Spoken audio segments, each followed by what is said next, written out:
আমাদের যে এডিসি নির্বাচন না বলে এটাকে একটা নকল যুদ্ধ,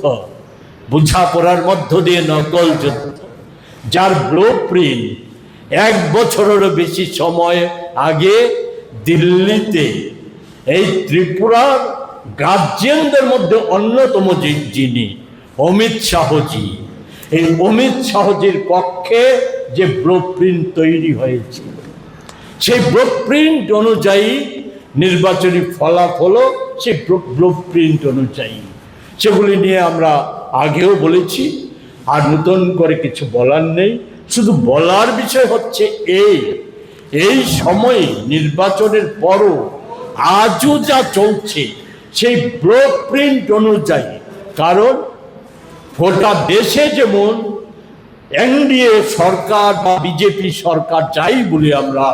মোদী শাহদের পায়ের তলার মাটি চলে যাচ্ছে, তার জন্যই সব ক্ষেত্রে মরিয়া পদক্ষেপ। এই সমস্ত নাটকের নামে